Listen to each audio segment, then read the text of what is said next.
All right, so I just finished my round three game against Baadur Jobava, which I'm sure is a name that a lot of people are familiar with.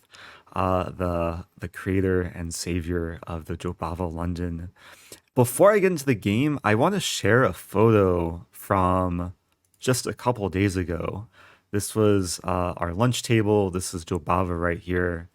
And actually, the reason why I played Jobava in round three was that he lost to Irene Sukandar, a good friend of mine, in the second round today, or the earlier round today, I should say.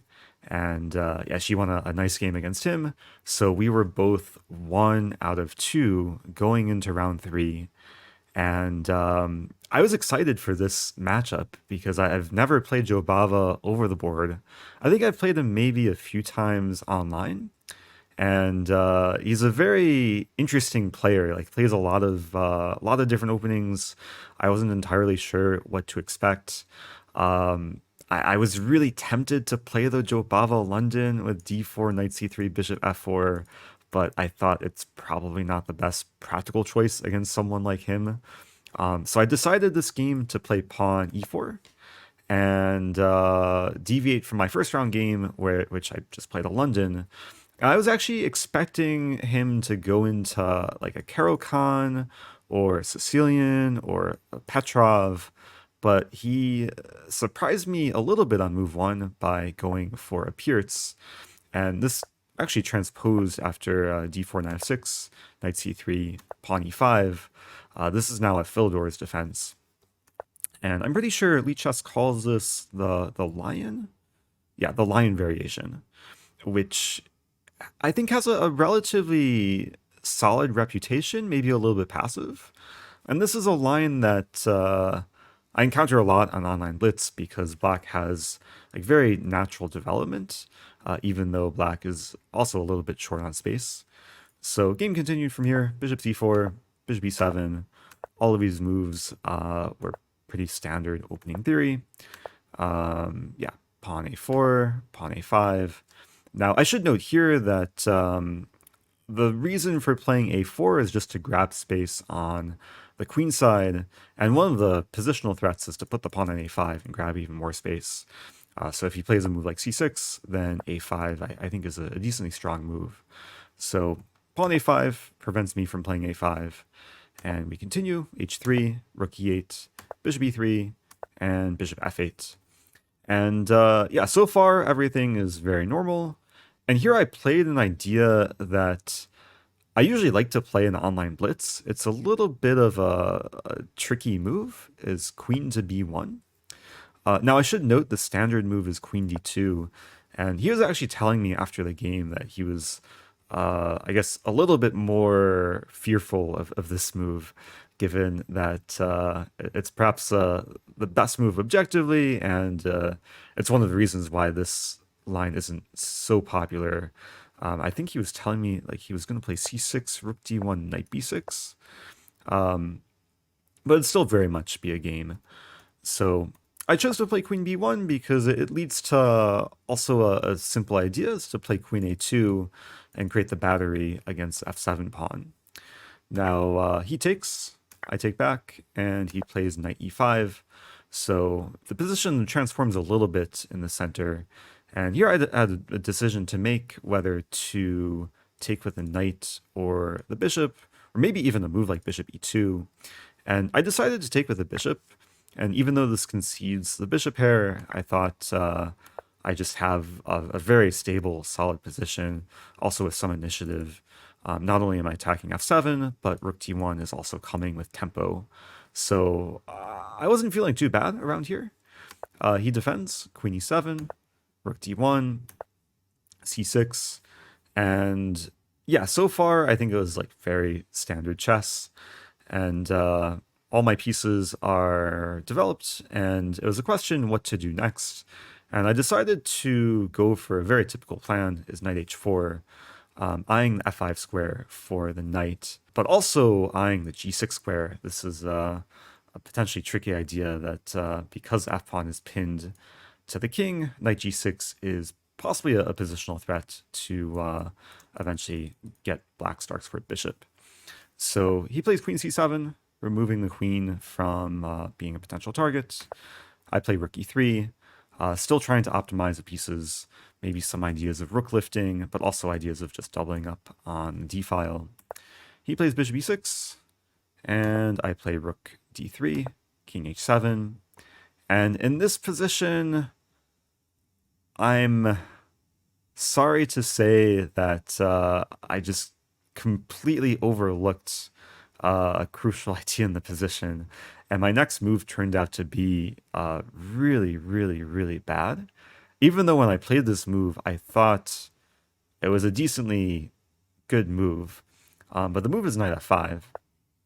And at first this looks natural, just improving the knight and eyeing the d6 square. And when I played this move, I was mainly considering what would happen after knight takes e4. I was calculating an interesting line, bishop takes e6. I should note that if I take the knight back, then black ends up winning a pawn. So I was going to take here first, and I guess black has two options here. If pawn takes, I take here, takes, and then here, with ideas of knight f6 coming, also hitting the queen. So this would be very good for white. And the main line I was considering was knight takes c3, after which I can take back with pawn.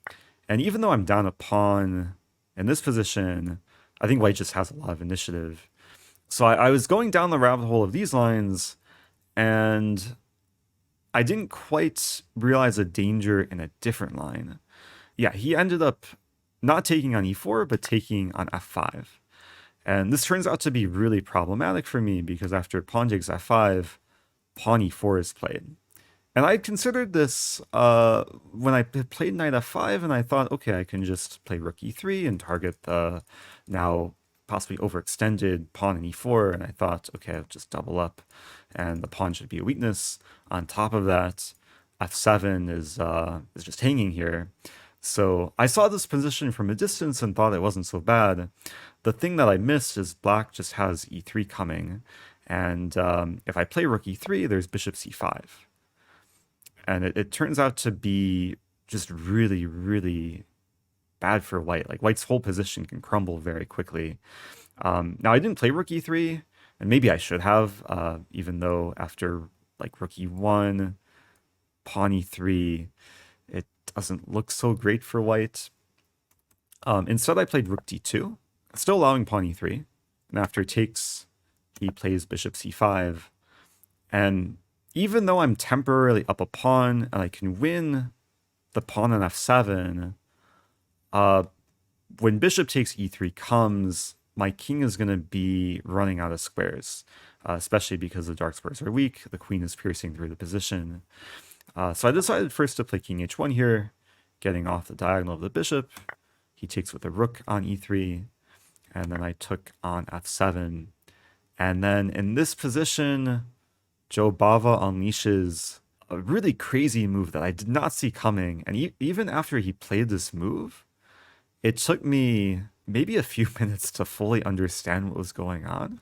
He played knight g4. Before he played this, I thought things were still like under control because I was preventing knight h5, I was preventing knight e4. But knight g4 is just an insane idea, which leads to a really cool mating line. I really don't have too many options after this move because black is threatening mate in 1. So yeah, it looks like I have to take the knight. And then black sacrifices more material here. And maybe if you're watching and you want to try and find the move, feel free to pause the video. But this is black to move, sack more material, and I'm pretty sure it's just forced mate for black. So yeah, good luck finding the next move. But Jobava uncorked the brilliant rook to e1. And yeah, I felt a pit in my stomach at this point, realizing that he had just calculated like everything out. And on top of that, a small crowd was forming around our table because he was in the midst of sacrificing two pieces, first a knight, then a rook. And even though I'm up a ton of material here, after queen to g3, there's just no defending against the forced mate. Queen h4 is a mate threat, and my pieces are just not in shape to defend against against a combination of the queen and the bishop. So I thought for several minutes here, just searching for any last opportunity. I do have a couple spite checks, but they don't really do anything. So I played the move rook d3. Unfortunately, this doesn't really help because after queen h4, white is still getting mated. And I resigned in this position just to show how things could play out. If rook h3, there's queen takes e1, king h2, bishop g1, king h1, a small windmill, and then queen g1 would be mate. So really nice game, really nice finish by Jobava to completely punish my kind of careless blunder with knight f5. And I think, unfortunately, this game, it was really determined by one blunder. I have not checked things with the engine, but we chatted a little bit after the game, and yeah, I think in this position, maybe white is slightly worse, but okay, it definitely could have gone on. Probably should have taken the bishop, and I considered this actually during the game. Rook takes e6. The knight should really probably just return to f3, or maybe here I can play knight f5. So earlier, did I have any advantage? No, engine already prefers black in this position. If we go back even further, the engine wants knight takes e5. Yeah, I guess maybe I should have valued the bishop pair a little bit more, and then play bishop e3. Probably close to equal here. And maybe one takeaway from this game is I should make an effort to actually understand the main line, queen d2, which I think is a more standard move in this position, just preparing the simple rook d1. And perhaps if the queen is just more in the center, then I wouldn't get brutally mated as what happened in the game. So anyway, this was a quick and kind of painful game, but I hope it inspires people watching that, yeah, Jobava is just a monster when it comes to attacking and just concrete calculation. Kudos to him for finding a brilliant finish. And yeah, this was the only day of the tournament with 2 games a day. So tomorrow there's just 1 game a day. If you want to watch live, I will leave a link to the live broadcast in the video description. I'm pretty sure tomorrow's round is at 5 p.m. Abu Dhabi time. So stay tuned.